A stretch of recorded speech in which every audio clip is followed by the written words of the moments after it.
Good morning, everyone. Welcome to day 4 of the Week of Action. This week, we are celebrating innovators from all over the world. People that are out there doing amazing climate actions, from an idea to a startup. This week is a very special week for us because we are coming all the strategic programs together to showcase what all our partners in our community or participants in our programs are doing to take climate action. We have been running education and entrepreneurship programs for over 10 years. This trajectory has brought us an immense amount of experiences and learnings. And this year, we decided to kick off this week of action to really bring the community together, particularly because this is the week before the UN Climate Change Conference. And we want to tell the world that action is being taken everywhere and the solutions are there. We just need to scale them. To begin with, I would like to remind you that your hashtags for the day are Destination 1.5. Hashtag Destination 1.5. Remember to tag us. And the other hashtag is Your Path, Your Future, because today, this session particularly is about the Pioneers program. We will be welcoming two very special guests that are gonna give us an insight, a deeper insight on what the Pioneers program is about. But to begin with, I would like to have our welcome from Kirsten Dunlop, our CEO. Hello, my name is Kirsten Dunlop and I'm the CEO of EIT Climate-KIC. Our Week of Action celebrates the climate actions taken by citizens, by youth, entrepreneurs and change makers that are united through our education, our entrepreneurship and our acceleration programs. Tune in live to learn more about the climate challenges we're facing and the transformative solutions that are changing the world.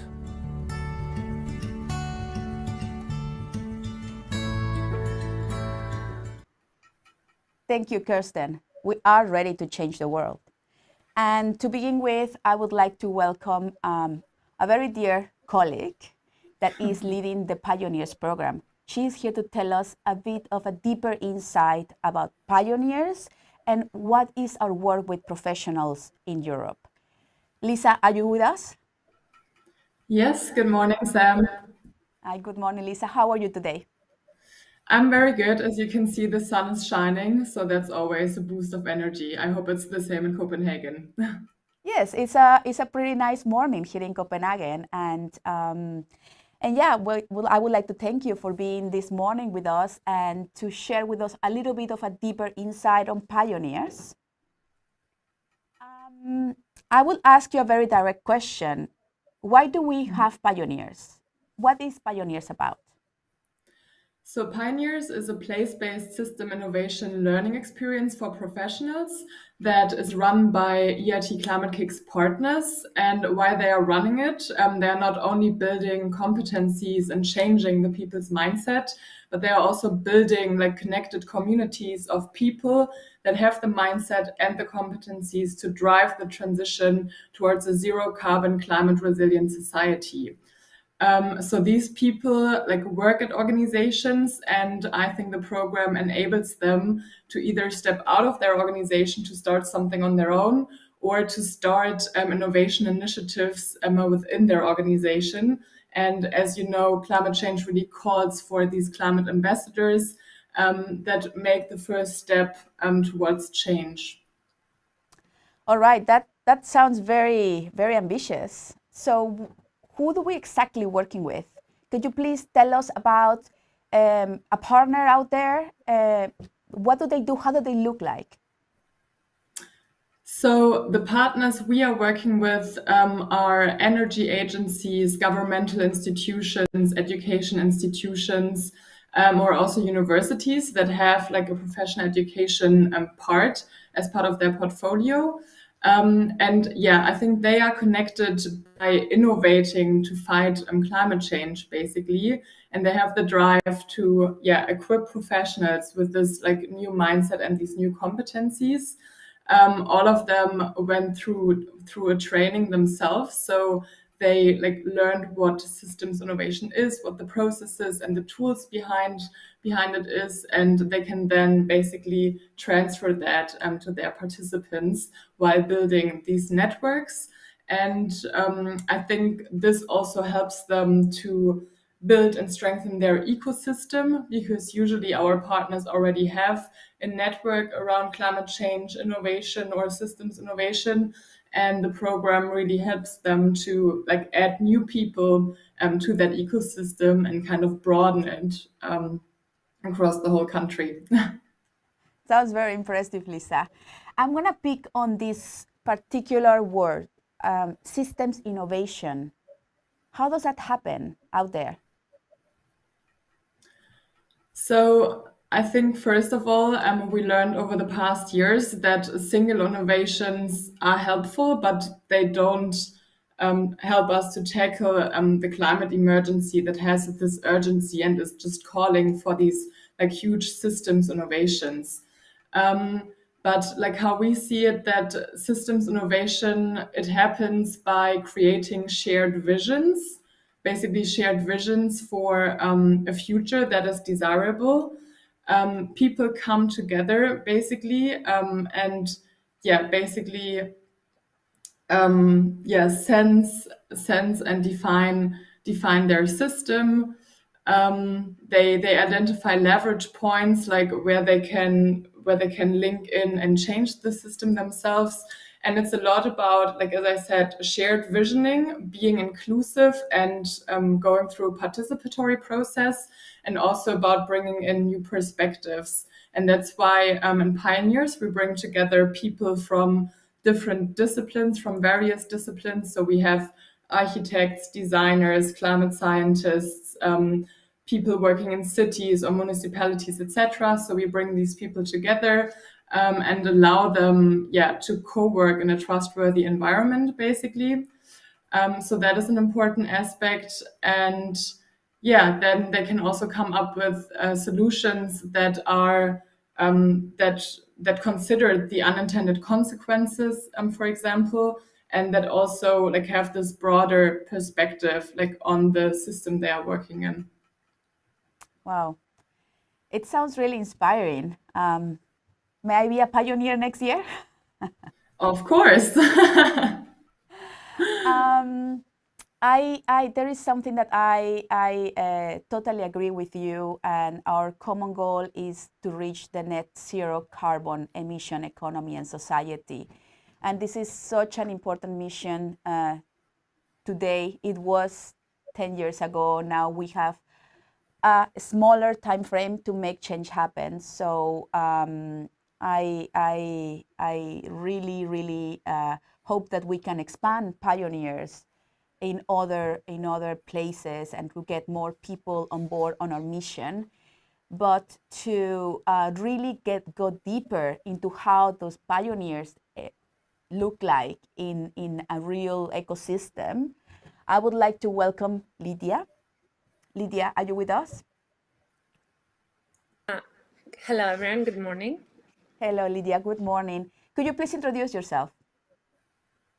My name is Lydia Papadaki. I'm coming from Greece. I'm the local manager here for the EIT Climate-KIC Hub Greece, and I'm also managing one of the programs I manage is Pioneers into Practice.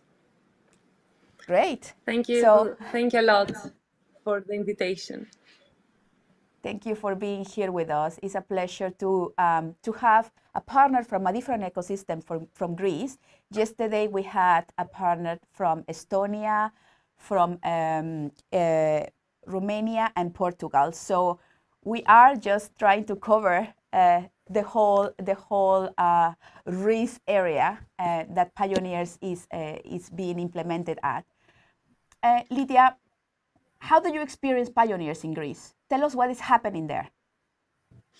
So Pioneers is quite a new program for Greece. We have joined in 2019 for first time, where we introduced 9 pioneers in the local ecosystem.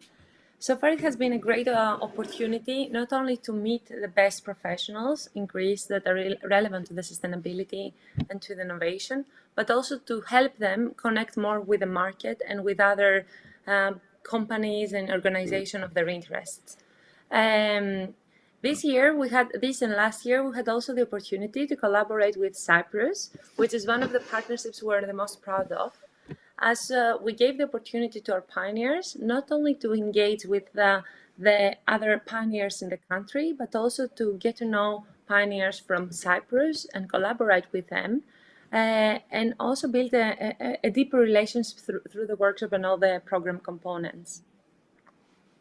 Okay, so can you please tell us a little bit about, so you work with pioneers from Greece, but also they collaborate with pioneers from Cyprus?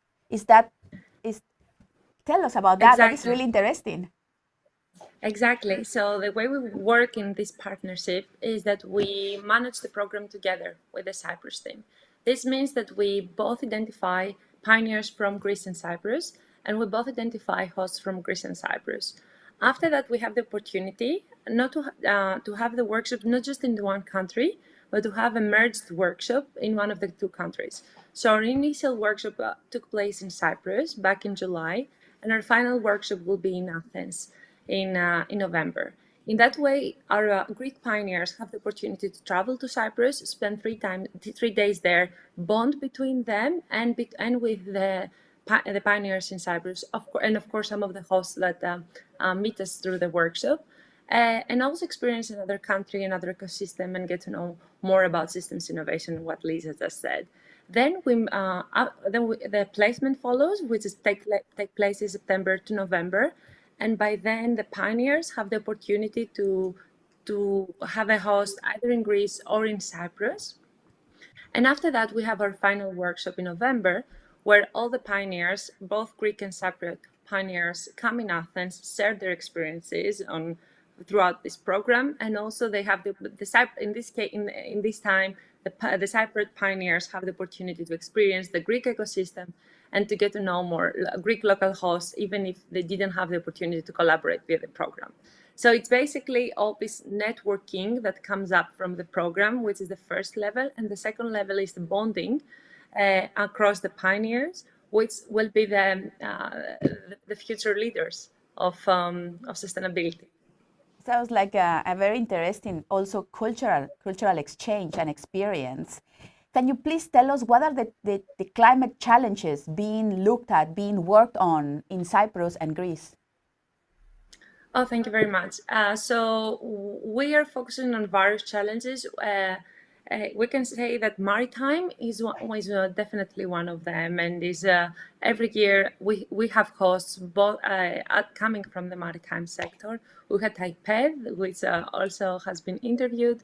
We have the Cyprus University of Technology, who is leading the Maritime Climate Accelerator, and they gave the opportunity to 3 pioneers this year to work on the maritime issues and dig deeper on this field. This is one of our challenges. There we're also working a lot with the cities and with the marine aspect. Marine, I'm talking about the ecosystem services. For this case, we have the Thalassa Foundation. It's a big NGO in Greece operating about the reservation of the marine ecosystems, and it gives the opportunity to a young researcher to get access to this field and know more.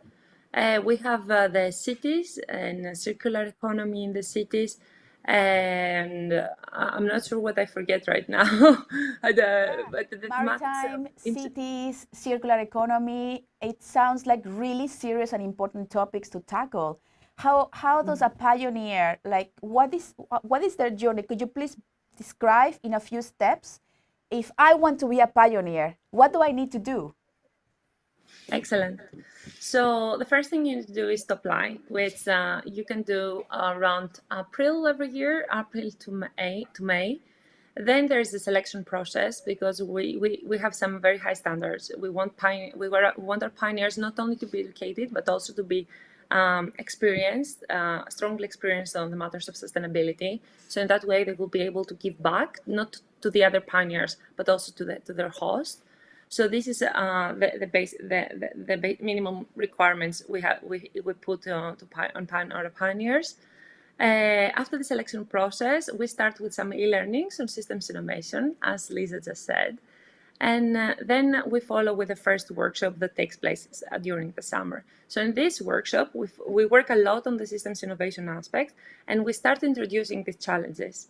So the idea behind is that the pioneer may be an expert on sustainable engineering or sustainable architecture or in economics, coming from the economics aspects, and have never been involved in the maritime issues. So we put there the challenge to the pioneers, and then they have the opportunity to work on this challenge in 2 ways. One is the group project. So group project is when we give them a challenge, and they have to collaborate with 3-4 other pioneers from their group and bring us a solution to this challenge. So we have this happening in the past, and it can lead even to a new startup, because we're talking about 3-4 experts on this topic, touching a field that is of their interest, coming up with a solution, being in a constant feedback loop for the next 3-4 months with us, and then presenting something very concrete by November.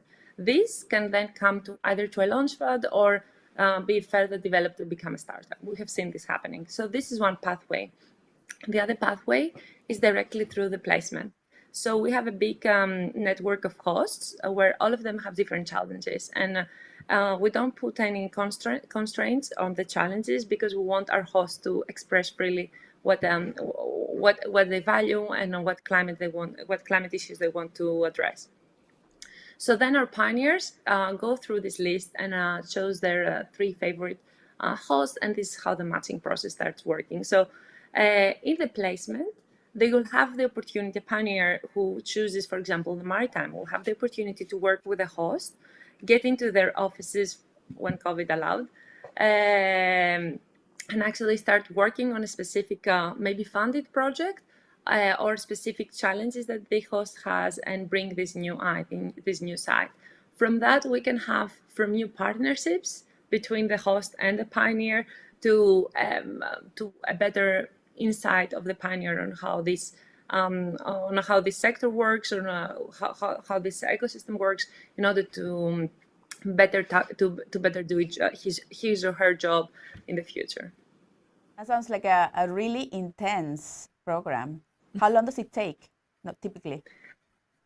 Normally it's 6 to 9 months, but it's not as intense as it sounds. It's mostly fun. Our pioneers are super excited with this procedure, because there is all this bonding and all these new concepts coming in, that it's something quite innovative for the European standards, and mostly for professionals who don't have this opportunity to travel or meet other professionals or upskill their capabilities, and basically to work for another organization.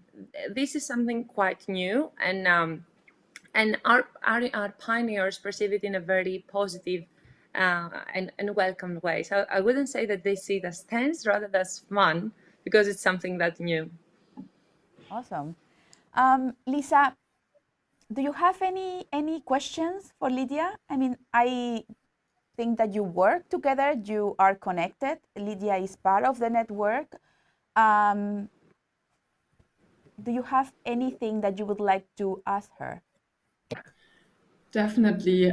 So Lydia and I are working together since 1.5 years for now, I believe. So we are in regular contact, like have calls every second week, basically.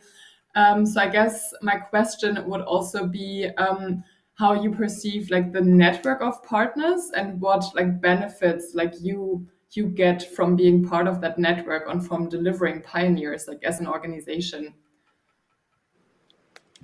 Oh, thank you so much, Elisa, and thank you for everything you do for us. This needs to be said. You're such a manager of the program. So in regard to our benefits, as Athena is leading the EIT Climate-KIC Hub Greece. So under this hub, we have a number of projects funded by EIT, and also we have a unit which is led by Professor Kunduri and Climate-KIC Hub Greece is led by Professor Kunduri, which also has several horizons being on right now. This means that by getting to exposed to this network, we have the opportunity to find people who are experts on specific topics and collaborate with them in a number of ways. This can be from conferences. We have this scene happening, to proposal writing, and also to doing some projects together. But also we can collaborate with them from a hosting institutions level. So not just with knowing the pioneers, we connect the different institutions, their institution and our institution, in order to move things. So there are several ways to collaborate with pioneers. And for us, our goal is not us as Athena what we will benefit, but how we'll make all this transition happen, because this is our mission. And this is what we work for. So even if we don't work closely with all our pioneers after, the goal is that they can go a step ahead and work between them, work with our hosting institutions, and basically move all this ecosystem towards the sustainability. And could you, Sam, if I may, could you also elaborate on how you perceive the European network of partners and the European network of pioneers, and how that might bring value to you as a partner, but also to the participants? Oh, thank you a lot, Lisa. So having such a big network of pioneers, it gives first to the pioneers the opportunity to meet stakeholders and to meet other professionals who share the same vision of sustainability from the whole Europe. And why not, again, form partnerships? But also for us, it's a big pool of experts that, again, we can be in touch with for future projects. However, another aspect that we haven't touched it yet is that pioneers is a quality proof.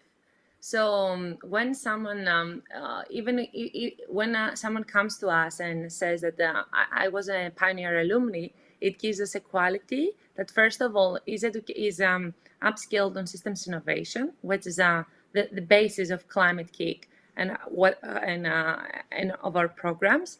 And second of all, that is selected. So it has been through some selection process, and it has some more qualities. So for us, when an alumni comes, even if we didn't know him or her from the past, it's still a quality proof to give some more trust to this specific person. And well, I think that we have talked a lot about what we do as organizations, the network. I actually would like to bring your attention to the experience of one pioneer.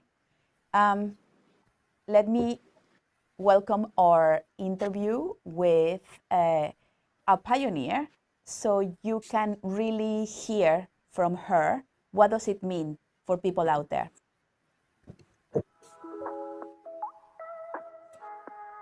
I'm Jila Svicevic, and now I am living in Tallinn, Estonia.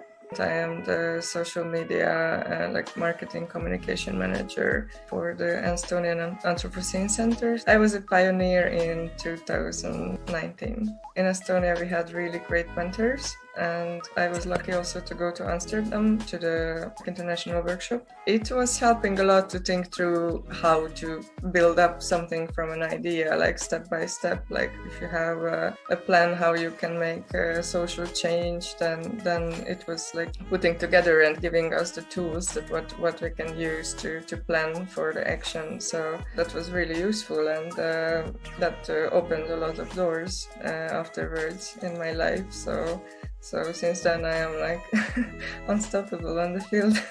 It kind of empowered. It showed that with good planning, it's possible to reach the goals. So otherwise, I would just maybe think that, okay, I have some ideas, maybe what has to be changed in the society or in the environment, but I don't know where to start, how to approach this whole. It's a really huge problem, and this program shows that how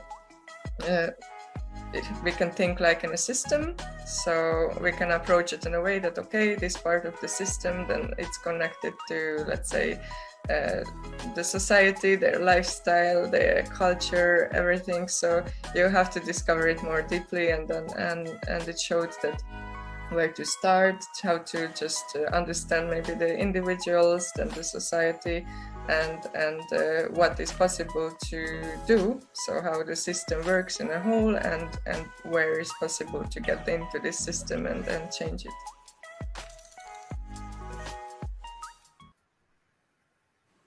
What do you think about that, Lydia? This is how a real pioneer looks like in reality. Exactly, and it's so great always to hear all the stories, and this is for us. This is what we're waiting for the whole year. This November, when we have the opportunity to sit on the same table with all of our pioneers and listen one by one how their experience on the program. So this is very typical outcome coming from a discussion. This was a great opportunity because it helped the program helped them with their masters. We have other cases where we have professionals where the whole experience inspired them on how to do their job better. We have people coming from the municipality, working on another municipality in another country, and learning, getting insights on how to do their work better and how to perform other programs better. So it's really, the experience is so different based on the pioneer's viewpoint. Yeah, it sounds like really transformational. People are really changing careers, it looks like, from what we have seen out there. And Lisa, what has been the most wild transformation you have seen from a pioneer? First of all, I would also like to comment on like the interview real quick, because I think like what got stuck with me was that she said sometimes you have ideas but you don't know how to start or where to start. So I think a program like Pioneers, first of all, really gives you like the tools and processes that help you with like kicking off that innovation process. But then also like the network of like-minded individuals where you might already like find 1 to 2 people that have the motivation like to kind of kickstart something, and also like have the long breath to push it forward, basically. So I think that's what got stuck with me from the interview. And the most wild transformation, I think, I'm remembering a case from Hungary, where we had a person working at a municipality or on the city level, like more in proposal writing and researching. And after doing the Pioneers program, he became a climate entrepreneur himself. And he's now running a communications agency around climate change communication in Hungary. And I think is also consulting firms, cities, etc., on how to communicate about what they are trying to do and what they have achieved within the climate field already. So Yeah, from that sounds amazing. municipality to climate entrepreneur. Yeah. Wow. Yeah. Yesterday we heard about someone working in biology going to construction, of course, climate sustainable construction. It's amazing. I would like to pose a little bit of a question for you to wrap up with a message for a specific stakeholder group that you want to collaborate with or you want to change. Lisa, I was thinking you could tell us what would be your message for other organizations out there that may or work or could work with Climate-KIC. And Lydia, perhaps you could send a message to professionals out there, to future pioneers, and try to frame this message in a way that we can also connect to the climate change movement that is happening next week and the week after at the UN Climate Conference. Sure, I'm happy to start. Okay. I can start if that's okay. So in 2022, we will try to increase the number of partners again. So this year we've worked with 8 partners, And we are aiming for working with 10 to 15 partners in 2022 and with even more after that. So if like you as an organization or an individual have the feeling that professionals in your region or country could need like a program like the Pioneers program that allows them to reflect like on their own assumptions, like build and strengthen a certain mindset and also like upskill, then feel free to either apply for the call for proposals we will publish in November, requesting EIT funding, or just contact us and express your interest. And then we will come back to you to identify how we could work together. If you feel like, okay, this sounds all super interesting, but we either don't have the capacity or are maybe not ready yet to deliver a Pioneers program ourselves, please feel free to check our website on a regular basis, because our partners like Lydia are always looking for challenge owners and placement hosts, and I'm sure we can find like a fantastic role for you in the Pioneers program as well. Out there and you want to partner with the Pioneers program, reach out, stay tuned for open calls, and there is always an opportunity. Thank you, Lisa. That was a clear message. And we will try to push that message next week, as well as there will be a lot of people looking at what they can do to take climate action. Lydia, what would you tell a pioneer or a professional, a future pioneer, a professional out there? So Pioneers is a great opportunity for any professional to get to see how another organization is operating, which is a knowledge that is very valuable, and mostly for people who are working for 10 or 20 years in the same company and don't want to change the field of their expertise, but they were always interested into knowing how an NGO is working, how research center is working, or how the same organization in another country is working. So Pioneers is the place to go, not only to upskill your knowledge on systems innovation, which is the future. It's a very important skills that we will need to have by 2030, but also to get to know how an organization is working from the inside and use this experience to do your job better and pioneer, and make your whole organization being in line with the climate change mitigation adaptation goals, and as they will be discussed in 1 week in COP26. Thank you, Lydia. We will hope to see many professionals getting inspired by this message, by this opportunity. And well, I would like to thank you both for being with us this morning. It has been a pleasure to deep dive into what Pioneer really is and delivers in the world. We will be here tomorrow with another two partners that will show the perspective from two different countries in Europe. And yeah, this is an opportunity for us to learn more and to share what we are doing with the EIT Climate-KIC Pioneers program. Thank you so much, Lydia, for tuning in from Greece. And thank you so much, Lisa, from Germany. I wish you a very nice day. Thank you, Sam. Thank you. Now, everyone out there watching, stay tuned. Our program continues. We are moving on with our Climathon Week, hosted by my colleague Bjarke. And then we are going to be having interviews again with the startups and ventures. Today is a really interesting day for startups out there because we will be talking about investments.